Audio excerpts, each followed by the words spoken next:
નમસ્કાર વિદ્યાર્થી મિત્રો, હું છું ઝાલા જયેન્દ્ર અને તમે જોઈ રહ્યા છો ગુજરાતી એજ્યુકેશન. વિદ્યાર્થી મિત્રો, આજે હું તમને ધોરણ 7 વિષય વિજ્ઞાન પ્રથમ સત્ર અસાઇનમેન્ટ સોલ્યુશન 2024નું કરાવવા જઈ રહ્યો છું.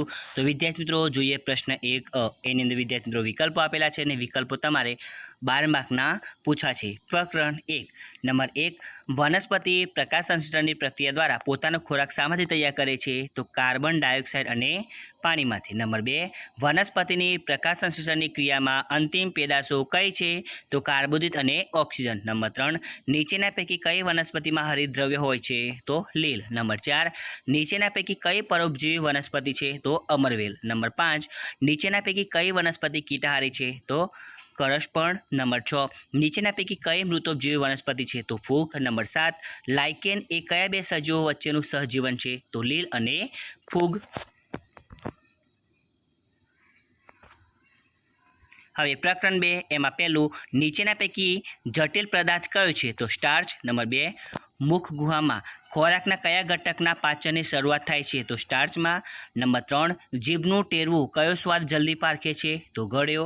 નંબર 4, જઠરમાં શાનું અસંતઃ પાચન થાય છે? તો પ્રોટીન. નંબર 5, પિત્તરસ ક્યાં ઉત્પન્ન થાય છે? તો યકૃતમાં. નંબર 6, લિપિડ એટલે કે ચરબીનું સંપૂર્ણ પાચન શામાં થાય છે? તો નાના આંતરડામાં. નંબર 7, નીચેનામાંથી કયું પ્રાણી સેલ્યુલોઝનું પાચન કરી શકે છે? તો ગાય. હવે પ્રકરણ 3 એના વિકલ્પો જોઈએ. નંબર 1, થર્મોમીટરમાં કયું પ્રવાહી વપરાય છે? તો પારો એટલે કે મર્ક્યુરી. નંબર 2, ક્લિનિકલ થર્મોમીટર કેટલા ગારાનું તાપમાન માપી શકે છે? તો 35° થી 42° માપી શકે છે. નંબર 3, તંદુરસ્ત મનુષ્યના શરીરનું સામાન્ય તાપમાન કેટલું હોય છે? તો 37°C.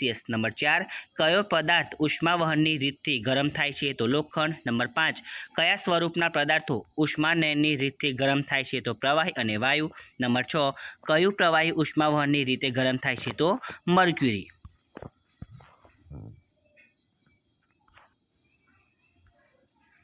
હવે નંબર 7, સૂર્યની ગરમી આપના સુધી ઉષ્માના પ્રસરણની કઈ રીતથી પહોંચે છે? તો ઉષ્મીય વિકિરણથી. હવે પ્રકરણ 4 એમાં પહેલું, નીચેના પૈકી કયું એસિડનું દ્રાવણ છે? તો આમ્લીનું દ્રાવણ. નંબર 2, નીચેના પૈકી કયું બેઝિક દ્રાવણ છે? તો સાબુનું દ્રાવણ. નંબર 3, નીચેના પૈકી કયો પદાર્થ ક્ષાર છે? તો મીઠું. નંબર 4, લીંબુનો રસ કયા પ્રકારનો પદાર્થ છે? તો એસિડ. નંબર 5, ગ્લુકોઝ કયા પ્રકારનો પદાર્થ છે? તો તટસ્થ. નંબર 6, ખાવાના સોડાનું રાસાયણિક નામ કયું છે? તો સોડિયમ હાઇડ્રોજન કાર્બોનેટ. નંબર 7, નીચેના પૈકી પ્રતિ એસિડ એન્ટાસિડ પદાર્થ કયો છે? તો મિલ્ક ઓફ મેગ્નેશિયા. હવે પ્રકરણ 5 એના વિકલ્પો જોઈએ વિદ્યાર્થી મિત્રો. પહેલો, નીચેના પૈકી કયો ભૌતિક ફેરફાર છે? તો કોલસાનો ભૂકો કરવો. હવે આગળના વિકલ્પો જોઈએ વિદ્યાર્થી મિત્રો. એમાં નંબર 2, નીચેના પૈકી કયો રાસાયણિક ફેરફાર છે? તો દૂધનું દહીં થવું. નંબર 3, નીચેના પૈકી કયો ફેરફાર ભૌતિક ફેરફાર નથી? લોખંડનું કટાવવું. નંબર 4, નીચેના પૈકી કયો રાસાયણિક ફેરફાર નથી? પાણીની વરાળ થવાની ક્રિયા. અને નંબર 5, ફટાકડાનું ફૂટવું એ કયા પ્રકારનો ફેરફાર છે? તો રાસાયણિક ફેરફાર. નંબર 6, મીણનું પીગળવું એ કયા પ્રકારનો ફેરફાર છે? તો ભૌતિક ફેરફાર. નંબર 7, બેકિંગ સોડાના દ્રાવણને વિનેગર સાથે મિશ્ર કરતાં કયો વાયુ ઉત્પન્ન થાય છે? તો કાર્બન ડાયોક્સાઇડ ઉત્પન્ન થાય છે. હવે પ્રકરણ 6 એમાં નંબર 1, કોષોમાં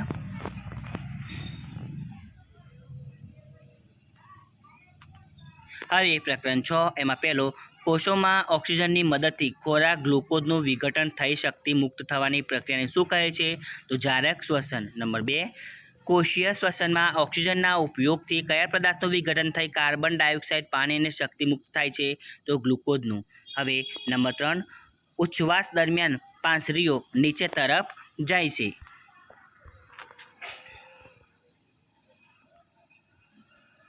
હવે